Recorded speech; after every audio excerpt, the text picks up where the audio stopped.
C. David Tulis.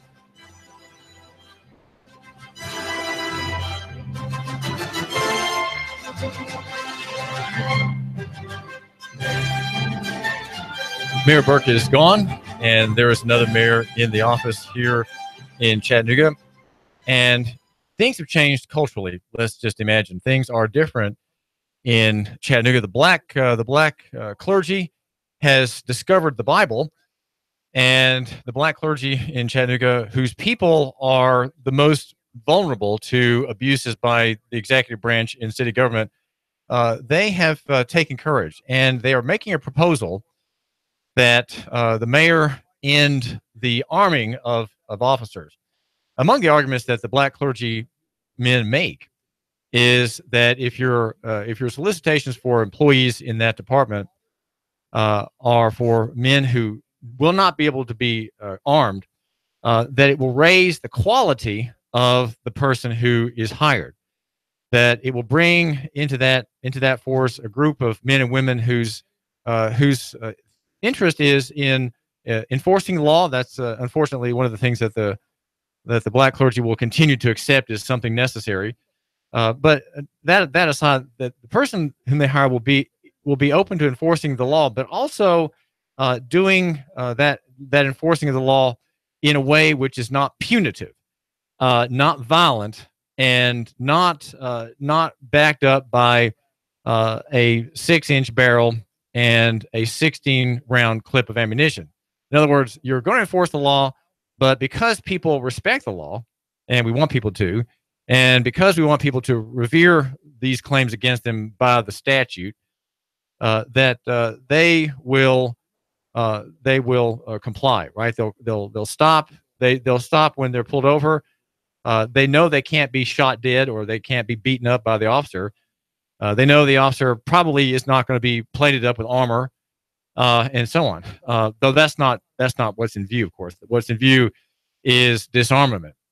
But the clergy has called for disarmament, and the mayor agrees that he would like his employees, right, his staff people, to not have the authority to kill. They cannot slay people. They cannot shoot them to death. Right? They can't kill them. The gun, of course, is the most convenient method of execution. But certainly one man can kill another with his fist. He can use a club. He can mace him to death. He can tase him to death. These are all options as well. And tasings have killed many people, right? They've killed many, many people, and they are not non-lethal. It is a quasi-lethal, occasionally lethal form of human control. But here we have the argument made by the black clergy in this future scenario, right? One that we can think about in the future. Maybe one that Basil Marceau, a prospective candidate for county mayor, might want to make, and probably has made. He has probably made that very point. But if you have officers who are not armed, you have an entirely changed dynamic between the people and the state, because police officers in Chattanooga, whether they're constitutional or not, again, that question aside, they represent the law, and they are the enforcement of the law. They enforce common law, and they enforce statute. Of course, common law in Tennessee has been absorbed. All common law crimes have been absorbed by statute. So you could say they're enforcing statute, but they do enforce common law. Nonetheless, I would want to give that credit, because the common law is the basis of the statutory provisions. Like there's a law against murder, and that law is against murder. That's from God Himself. And that law is there, even if it's not written up in the Tennessee Code, right? So that's the preeminent claim is from God against the murderer, and that's why you say it's a common law offense. If you struck it from the statute, it would still be a crime, right? You can't change a crime into a non-crime by not having it written up in the green volumes of the Tennessee Code. Well, this is David Tulis, and I'm arguing for de-escalation in a big way. We have minor shows of de-escalation from Jim Hammond, and David Roddy, the new chief of police here in Chattanooga, has some slight interest in de-escalation. Maybe another class, right? That's kind of what we have. Though the training in the police departments is largely in favor of lethal and compulsory violence. And self-defense, right? It's always about self-defense. And there are things, there are lines in sand, there are kill zones and things like that that are still taught routinely in police training, warned against though by reformers such as Chuck Wexler of the Police Executive Research Forum, PRF, and other organizations which have a real claim, I think, on the discourse today, calling for revamping of policing entirely and reform.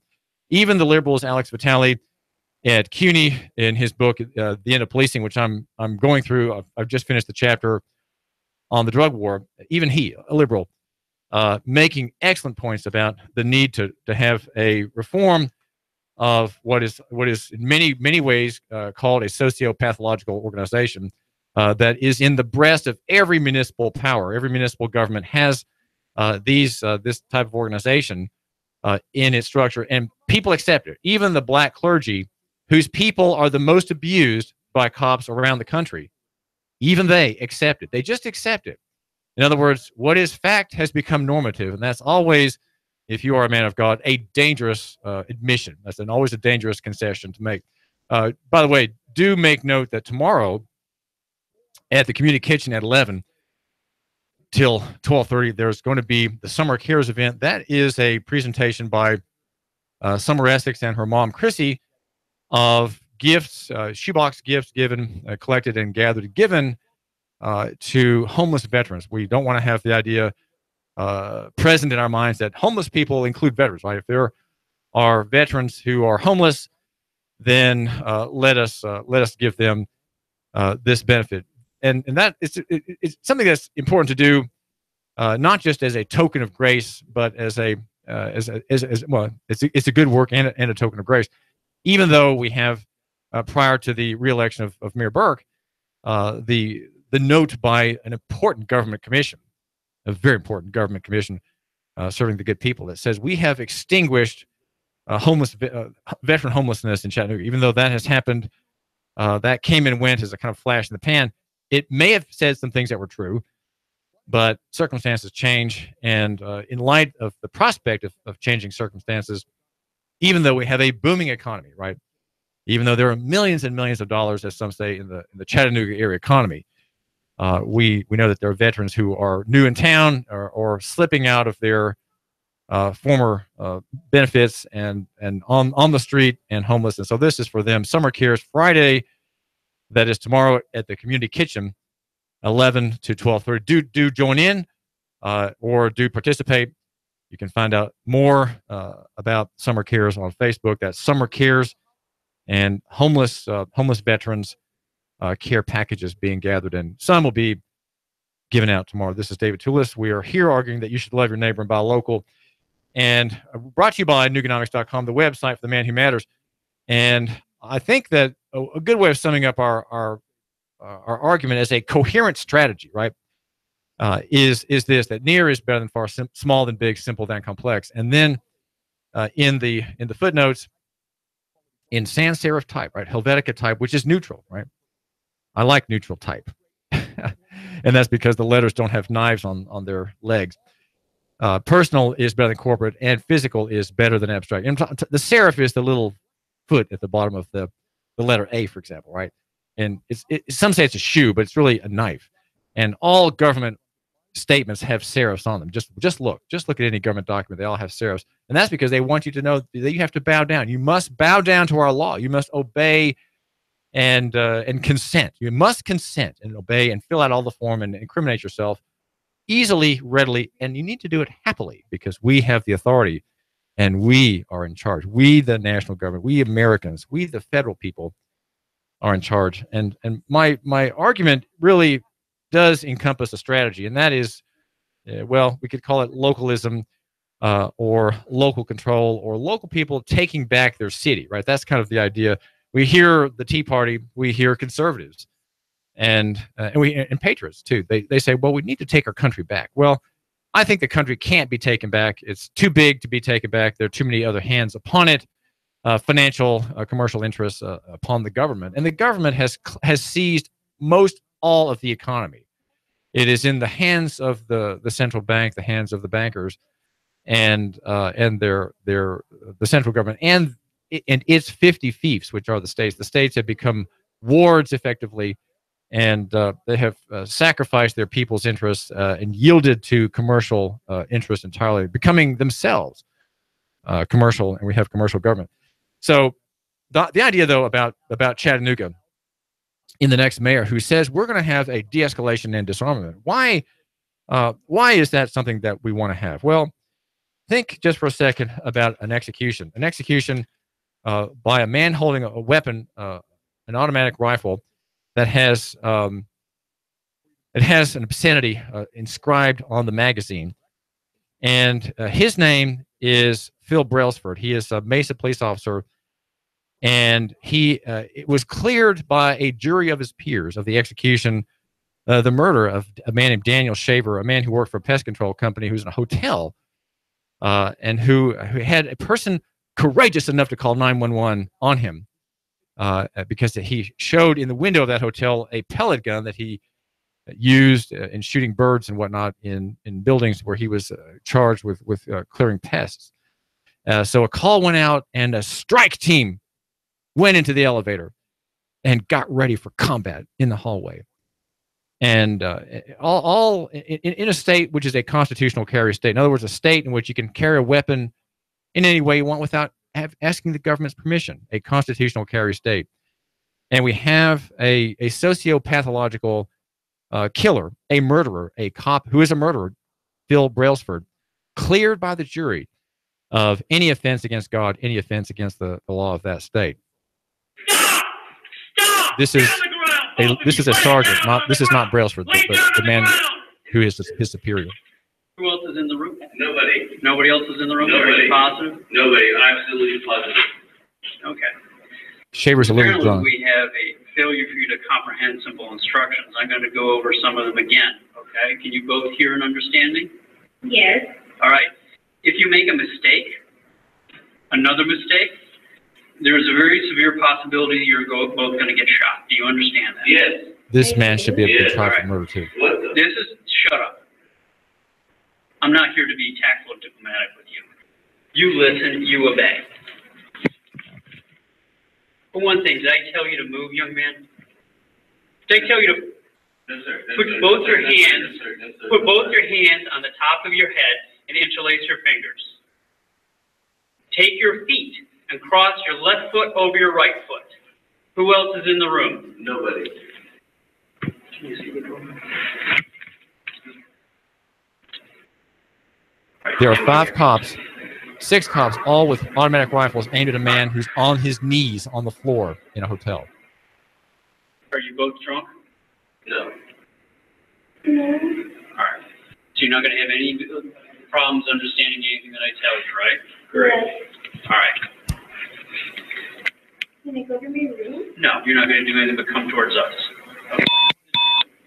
Young man, you're not to move. You're to put your eyes down and look down at the carpet. You're to keep your fingers interlaced behind your head. You're to keep your feet crossed. If you move, we're going to consider that a threat, and we are going to deal with it, and you may not orders. survive it. Do you understand me? Yes, sir. Young lady, shut up and listen. All right? You are to keep your feet crossed. Take both of your hands, put them flat in front of you. You are to This push is all yourself very up complicated. to a kneeling position. Kneeling position. Kneeling position. Now, put both your hands in the air. Okay, crawl towards us. I'm so sorry. Now, as he's crawling, his pants are coming down, and he's reaching back to pull them back up. Stop. Okay. Cuff, grab the pole. No, Rich, pull Pull, this Rich. way. Sergeant Langley's giving the We orders know when here. you're clear. He was not accused. No, you're not clear. You have a prisoner yet. Guns aimed at these innocent people. They're unarmed. They've done nothing that anyone has seen them do this wrong.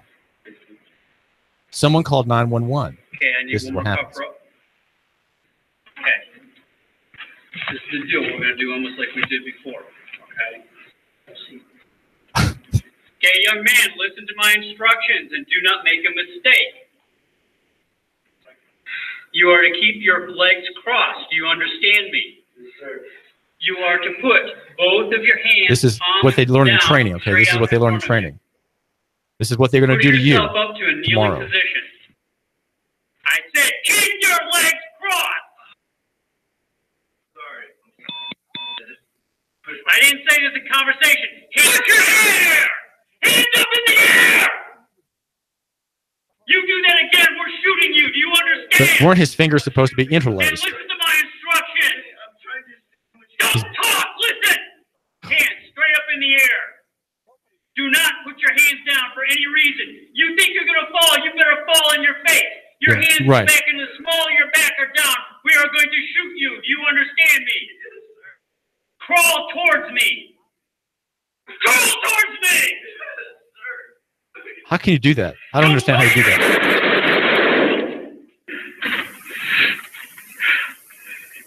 Get up on him. Okay. And now they're gonna search his room, right? Somehow there must be a den of terrorists in that hotel room, and they're filming with the key. They're filming to get the key cards going. Stop! Get on the ground, both of you. Okay, that was it was starting over. Well, this is David Tulis, and we're hearing the execution of Daniel Shaver, an innocent man who worked for a pest control company, whose widow gives today an interview with CBS News, baffled, dismayed that her husband was executed by a cop named Phil Brailsford, who had he had the word F on his weapon, clearly indicating that it is the intent is when he uses that weapon that you are in fact screwed, or said in a more colorful way than that. But this story is one that has not gripped the attention of the country as perhaps it should. But I won't complain about that. I'll just say it has your attention. And what we have is sociopathology at work. This is what these men are trying to do. This is what civilian, these pretendedly are not military people, right? But they're civilians, but they are our protectors, right? They're law enforcers. And this is what they're trained to do. They have 150 hours of that, and they get about 8 or 9 hours, maybe 10 hours or 16 hours of de-escalation, according to Chuck Wexler's report. Caller, this is David Tulis. You're live on the air. What's on your mind? I'm shocked that people are shocked that government executes people. They've been doing it forever. I mean, look what happened in Oregon when the guy's hands were up and they executed him. The FBI routinely executes people. And the police routinely executes people. But what I noticed is it sounded like an automatic weapon. It didn't sound like a semi-auto. What are the local police doing carrying an automatic weapon? I mean, I think maybe it's time to call out the militia. You know, maybe the militia of the several states, the unorganized militia, every able-bodied male 18 to 54 needs to arm themselves with semi-automatic weapons that are lawful and start patrolling the streets. Because if I come up against this cop, I'm certainly not going to lay down because I'm afraid I'm going to be executed. So maybe that's the solution, is to, you know, if this were a foreign country and we were under occupation, and let's say there were Chinese troops that did that, how long do you think it would take before America revolted? But once again, it sounded like an automatic weapon. Did it sound like one to you? It did. He pulled the trigger very. He's very well trained. What are they doing carrying machine guns? I didn't know local police. Because if the police are allowed to have machine guns, so are we under the Second Amendment. So what are they doing? Are they going to carry bazookas next? Well, that's a good question. The question is about the use of these weapons, and de-escalation, disarmament, I think, are something to be called for. And the party that has, I'd say, most authority to call for that would be black people, former descendants of slaves in Chattanooga and Humboldt County. And they're gospel ministers. The gospel is all about peace. The gospel is about creating the voluntary horizontal society where people freely live and act and serve each other in the marketplace. That's what the scripture ordains, right? It ordains that, and when there's a judgment against the people, that liberty, that freedom, that prosperity is prohibited, and we have really what we have today. But the execution of Phil Brailsford is by a group of people who are in a vertically integrated paramilitary organization. They do a lot of marketing. I was at a Chamber of Commerce luncheon yesterday, and an officer with a great deal of marketing cleverness talked about how the members of the chamber of that particular chapter could maintain their security and their safety of goods in their cars and prevent their cars from being broken into. He said half the crime in that district comes from people in their cars, either cars broken into or injured or damaged in some way. That's a lot of the crime is pretty minor stuff. But we're made to think that we cannot be safe, we cannot have security, we cannot solve crimes unless we have a professional organization. Well, we live in the age of decentralization, the age of the internet, and apps are coming on the spot, on the scene, that will allow people to, if they're in the same network, to rescue each other when there's a hazard, an incident, an accident, or a crime, and we don't have to resort to calling 911. You call 911 and someone's going to get killed. That happens so often. Less here in Chattanooga, but it happens a great deal around the country. David Tulis. The Tennessee Valley's news talk leader, Nooga Radio, Digital FM 95.3 HD4.